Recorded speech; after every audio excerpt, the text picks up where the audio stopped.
Hello everyone and welcome back. We did a webinar on this topic a little while ago, but we wanted to revisit it. Ms. Kennedy, under the old rule, an F-1 student's I-94 just said duration of status with no end date. Starting September 15th, can you walk us through what actually replaces that? Hello, everyone. Thank you for joining, Sanjana. And coming back to this, a very major change I have experienced in my experience itself on the F1, which is anticipated because the rule came in August, and then I know it's anticipated, but then now we are seeing the reality of it. The major change is definitely the I-94, right? Limiting them for the 4 years on the F1, whereas earlier D/S, it was always a curious question for many of them. So the duration of status. So that's where it's getting limited to that 4 years period. So take someone who, say, completed 2 years of their 5-year PhD program. Does this rule hit them immediately on September 15th, and is their program going to get cut short? Or is it only for students who are starting fresh after that date? So for people who already had been approved of a duration of status and then they are here on a valid status, for them, for example, the PhD program or any other program doesn't know the end date, validity date. That's how they get admitted. Even though the program varies from 4 to 5 years, they usually say that. For them who had already started that program and then they are enrolled in a college and they have a duration of status, that continues. There's not going to be a major impact. We'll talk about what changes in these kind of a scenario in the subsequent question. At this point of time, for people who are already enrolled, they should be able to continue and finish up the program. Thank you, Ms. Kennedy. So for someone who is already enrolled at the moment and they're on duration of status, say they're flying home this year for winter break, what set of rules are they going to come back to? Is it going to be a different I-94? Yeah, that's a major change we are looking at.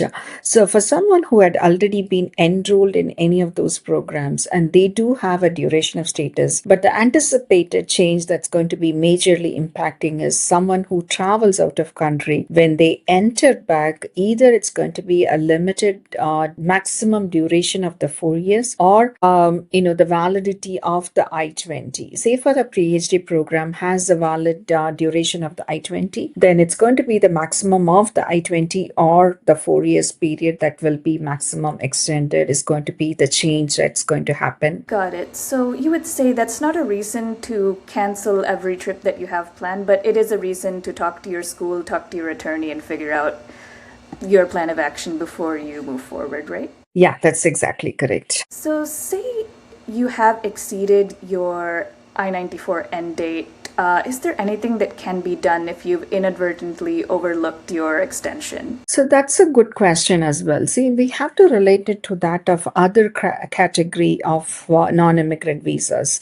For example, H-1B, they do enter the country with a valid I-94. However, with the passport, they might sometimes be limited to the passport expiry date, and they overlook it, assuming that I have a 3 years of an H-1B that has been approved.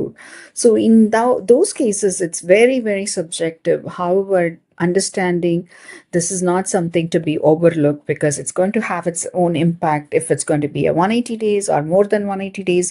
What's going to be the ban on the stay? All those are matters.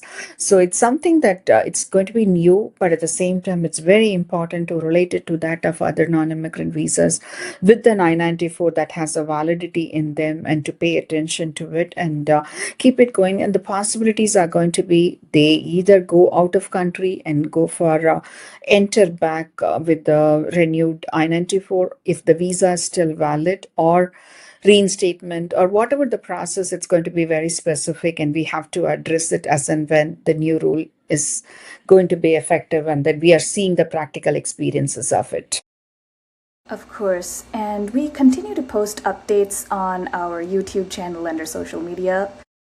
Do stay in tune for that. And Ms. Kennedy, thank you so much again for breaking this down. We want to reiterate this is educational content and not legal advice. If you do have any questions, please drop them in the comments, preferably with your email address, and we'll definitely get back to you. See you next time. Thank you for watching. Thank you. Thank you all. Bye.